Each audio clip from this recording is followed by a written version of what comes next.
Shine bright like a diamond. Shine bright like a diamond.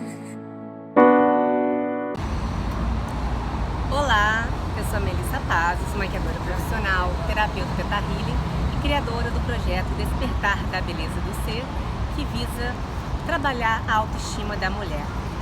E hoje eu vim aqui para chamar vocês para o meu Pazos Convida, que é um programa que eu idealizei para o IGTV para trazer para vocês temas que possam agregar de alguma forma positiva na nossa vida, né? E hoje eu tenho aqui um convidado super especial, o Rodolfo Abreu, que vai falar sobre cultura. A cultura que nesse momento de pandemia está passando por diversos desafios. Então eu convido você a vir comigo no meu Pazos Convida para a gente ter mais conhecimento e informações sobre esses diversos temas da atualidade, para a gente debater juntos, conversar juntos e ter sempre algo mais e positivo para acrescentar no meio de toda essa confusão que estamos passando. Vem comigo? O prazer é todo meu de recebê-lo aqui hoje para conversarmos sobre cultura. Cultura, que é um assunto que nesse momento se torna cada vez mais importante, né, diante de toda a situação em que o Brasil e o mundo está passando, e é um setor que foi muito atingido, né, Rodolfo? Bastante, exatamente. Então é um prazer, seja bem-vindo. Obrigada por estar aqui contribuindo com a gente hoje. Prazer. Tá? Vamos começar, vamos partir para as perguntas, que são muitas e muito interessantes, né? Tenho certeza que vocês vão gostar. Cultura. Fala-se muito de cultura. É um termo amplo no sentido da palavra, né? Afinal, o que é cultura, Rodolfo? O que traduz em cultura? O que seria cultura? Como você falou, cultura é um termo muito amplo, né? Mas, no geral, o que a gente entende de cultura é um conjunto de práticas, de hábitos, de comportamentos, né? Que definem um pouco a sociedade, né?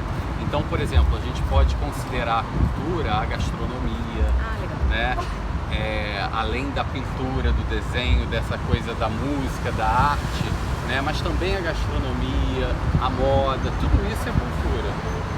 Então, cultura vai muito além do que a gente pensa, de repente, de uma peça de teatro, da pessoa ser uma pessoa, digamos, letrada, que lê muito, né? A leitura. Então, é uma coisa realmente bem ampla. Muito mais ampla do que só essa cultura estilizada que as pessoas costumam falar, né? Por exemplo, populações até isoladas no Brasil, como os indígenas, têm a sua cultura. Perfeito. São as práticas, né, que eles têm, culturais, que regem toda aquela sociedade. Então, o seu modo de viver, de se vestir, de falar, de cozinhar, tudo isso é cultura. Ou seja, então quer dizer que a cultura não está ligada necessariamente a uma questão de poder aquisitivo, mas sim de uma forma, de um meio de vida. Exatamente. Perfeito, isso foi muito importante. E quais os tipos de cultura? Existem tipos de cultura? Olha, as pessoas podem até classificar a cultura em alguns tipos, né?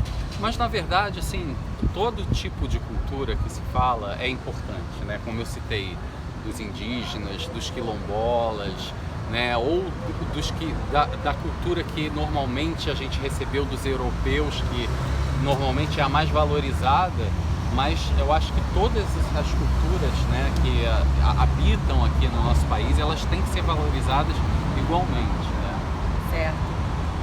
E agora, entrando um pouquinho mais a fundo, né, a gente escuta muito falar sobre cultura de massa. O que seria exatamente cultura de massa? Cultura de massa é um termo utilizado muito na comunicação para definir aquelas práticas culturais que abrangem e que chegam a um público muito grande. Então as pessoas chamam isso de cultura de massa. E como é que surgiu esse termo, Rodolfo? E por quê? Da cultura em si surgiu no século XIX, porque a humanidade começou a definir mais as ciências humanas e sociais, como antropologia e sociologia, né? Então foi definido o que seria cultura a partir desses estudos, né? Para definir essas práticas culturais. Isso foi se modificando ao longo do tempo? Isso foi e ainda está se modificando. A cultura é algo vivo, né? Perfeito. Então ela está suscetível à entrada de novos signos, de novos significados. Agora,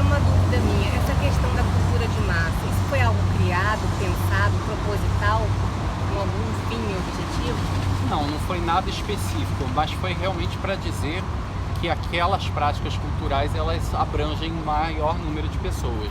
O que acontece muito com a cultura de massa é que ela é agregadora no sentido de dar uma visibilidade para aquele assunto que está sendo fornecido ou gerado através daquela ação cultural.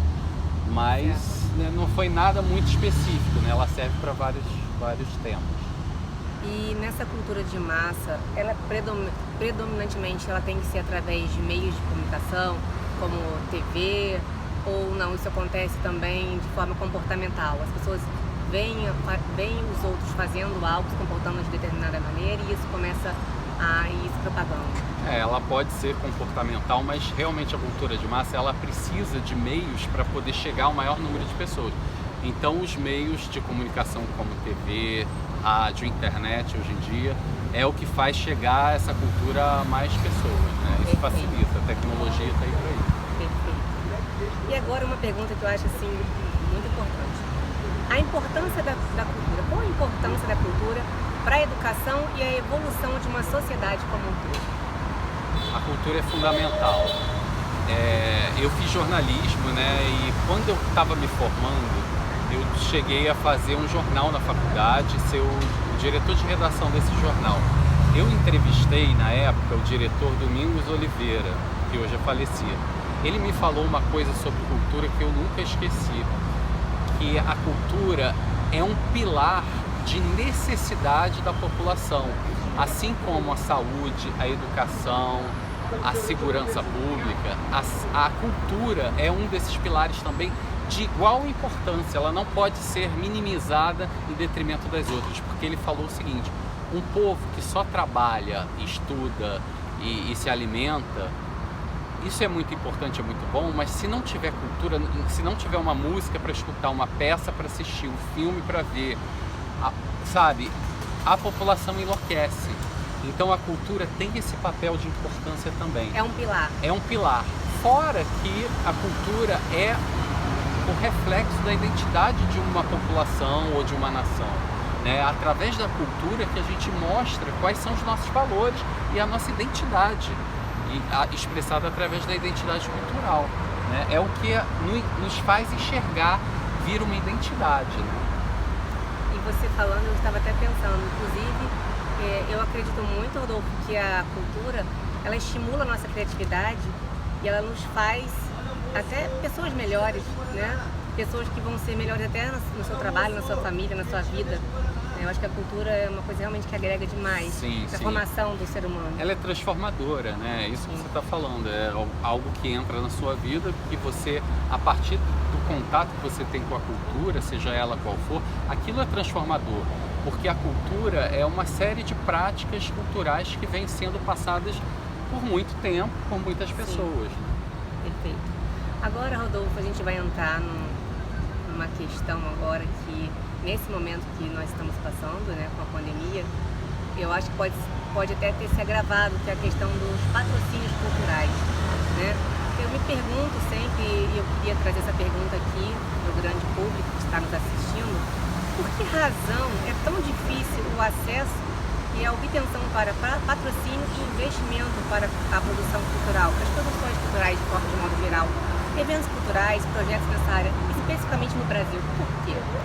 Então, a cultura, para ela acontecer as ações culturais, que a gente chama mais especificamente, sejam filmes, peças de teatro, né, apresentações, shows musicais, só com o valor dos ingressos dos pagantes, na maioria das vezes não é possível pagar toda aquela estrutura. As pessoas não têm ideia que para uma ação cultural dessas acontecerem, a quantidade de pessoas que está envolvida é muito grande. Né? E só o valor do ingresso é impossível pagar toda essa produção de pessoas e empresas que estão por trás desses produtos culturais. Para a cultura se viabilizar nesse sentido, é preciso que haja ações governamentais. Perfeito. Então, o governo federal, governos estaduais e municipais, eles têm a obrigação de investir em ações culturais. Tem um orçamento para isso? Eles têm orçamento para isso, porque isso também traz renda para para a Sim. sociedade, além de trazer benefícios culturais e educacionais, né? Então é obrigação do governo também fazer isso. Além das verbas governamentais, também existem verbas de empresas privadas que também patrocinam a cultura. Então é uma teia. E como você falou, por conta dessa história da pandemia, tudo parou. Então os patrocínios pararam. Então está cada vez mais difícil. Uma situação que já era um pouco complicada no Brasil, né, dos patrocínios, agora então está pior. Então a gente está aguardando para ver se melhora. Certo. E essa paralisação, essa parada, como será o impacto disso, na sua opinião, a curto, médio e longo prazo? Bom, a curto prazo, as pessoas, trabalhadores da cultura, muita gente está passando fome. É claro que os grandes artistas, os grandes cantores, eles têm uma reserva de dinheiro, isso não vai abalá-los. Mas assim, aquelas pessoas que trabalham com produção, ou que são os cabeleireiros, maquiadores, produtores, holdings, é uma série de pessoas que trabalham, essas pessoas que eu falo que trabalham por trás, elas trabalham, ganham quando trabalham. Então assim, essas pessoas já estão com problema. O governo fez agora uma lei, né, depois de um tempo, que é da Aldir Blanc, né, para poder dar um auxílio emergencial para esse pessoal da cultura, mas não é todo mundo, não é fácil acesso a isso. Mas assim, a médio prazo, essas pessoas, quando se retomarem, elas vão começar a voltar a fazer os trabalhos. Mas a gente sabe que a área da cultura vai ser uma das últimas a voltar mesmo 100%. É bastante complicado, né, Rodolfo? Bastante. E aí a recuperação, existe alguma fórmula ou parâmetro que a gente possa aqui no Brasil se espelhar para essa retomada da cultura? Eu digo em casos de, a gente pode de repente usar exemplos lá de fora, ou exemplos europeus, que eu estou vendo que lá fora saíram notícias de que a Europa está com um plano emergencial assim para a retomada da cultura, para investir na cultura. É possível a gente fazer isso? É possível e é um dever, eu acho até governamental nesse caso, da retomada. Porque a cultura, como a gente já falou, ela atrai turistas, ela atrai outros negócios. Então é um ciclo, né, que se forma. Então tem que ter um plano dos governos para que a cultura possa voltar a ser produtiva e trazer novamente essa população. É todo um planejamento necessário, né? Exatamente, é o que tem sido feito lá fora, no Brasil. Esperemos que aconteça aqui com a gente também. Até porque, como você bem disse, a cultura fomenta todo um mercado, né? A própria economia. Exatamente. Né? São inúmeras coisas, mercados que estão parados, e isso está afetando diretamente a economia como um todo, não somente as pessoas, né? Exatamente. Eventos super importantes que são da cultura são responsáveis por trazer a maioria dos turistas estrangeiros para o Brasil, como por exemplo o Réveillon, o Carnaval, isso tudo é produto cultural, né? São questões muito delicadas que precisam realmente ter uma atenção maior e redobrada, né? Não pode ser deixado de lado, né? E agora a gente falou sobre a questão do governo, né, da necessidade de políticas governamentais mesmo para ajudar a reerguer esse setor. E de que forma efetiva, Rodolfo, os governos e as suas políticas para a área, nesse momento de pandemia, que elas podem ser feitas para ajudar efetivamente o setor cultural? Olha, já de cara o que deveria ser feito é abrir um monte de edital com patrocínio, com verba efetivamente para montagem de espetáculos, de shows, né, de exposições, de peças de teatro, porque as empresas até de produção cultural agora, elas estão até se encaixam para poder reinvestir. Então precisa realmente de patrocínio. Eu acho que o governo também deve estimular a iniciativa privada a também abrir editais, entrar junto, porque isso também estimula a visibilidade dessas empresas. E aí você falando sobre isso, me vem à mente que às vezes eu escuto, né, a gente escuta muitas pessoas falarem sobre diversas coisas, que às vezes as pessoas dizem, mas o Brasil não tem uma saúde muito boa, né? Não tem a verba necessária para suprir a demanda da saúde, vamos liberar dinheiro para a cultura. Mas eu acho que é bom lembrar, ou eu gostaria que você me falasse sobre isso, que E o governo, ele tem verbas para determinadas áreas específicas, né? Tem a verba da saúde, tem a verba da educação, cultural. Então esse dinheiro existe? Existe dinheiro para todas as áreas e, como eu falei, é óbvio que a saúde é importantíssima, a educação é importantíssima. A gente tem que entender que a cultura também é. Um exemplo disso estamos na pandemia, ficamos em casa muitos meses. O que as pessoas conseguiram ficar em casa fazendo? Escutando música, vendo filmes. Exatamente. É a cultura que está salvando a sanidade mental dessas pessoas. Então a cultura tem esse papel, né? Um grande papel, eu diria. Você bem disse.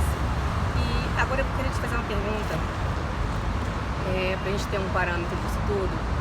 Qual a área da cultura que é mais valorizada, recebe mais patrocínios e a que menos recebe? Por quê? Olha, isso varia muito, né? Mas eu diria que talvez a área de produção de shows, né? É uma área que recebe muito patrocínio, né? Até porque mobiliza mais gente em uma das apresentações, né? Então é uma área que mobiliza muito.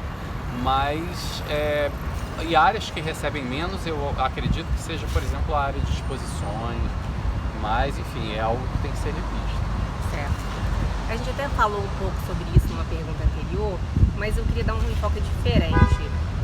Diante desse cenário cultural, né, e essa recuperação da cultura a curto, médio e longo prazo, você acha que a cultura ela vai vir mais forte, mais fortalecida disso tudo? Acredito que sim, porque primeiro é o que a gente falou, a população ela está mais consciente da importância de que esses produtos culturais tiveram, principalmente durante a pandemia, né? E segundo, que existe uma demanda reprimida por novos espetáculos, por novos temas, né? Eu acho que vai vir com mais força agora, com certeza. Então, de repente, né, eu posso falar um pouco como um pouquinho de artista. Eu também pinto, né?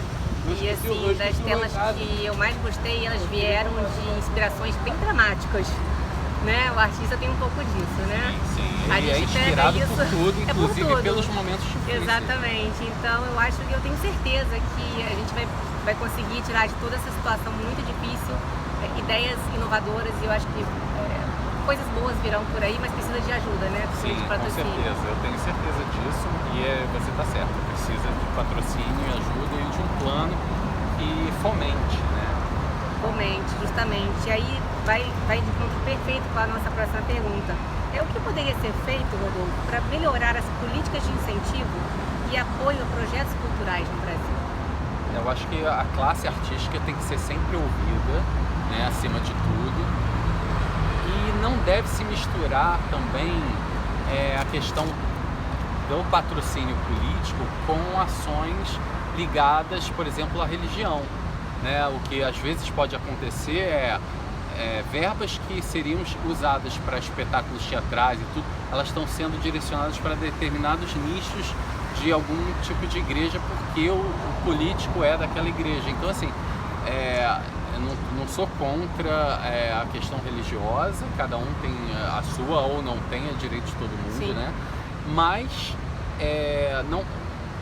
os espetáculos teatrais e as produções culturais como um todo, elas têm que ter apoio independente do assunto que elas vão tratar, né? E da questão religiosa ou não. Não pode haver preconceito em relação a isso. Ou não pode, de repente, depender de uma simpatia pessoal. Exato. Do patrocinador em relação àquele tema, aquele assunto. Exatamente. Principalmente do patrocínio governamental. Perfeito.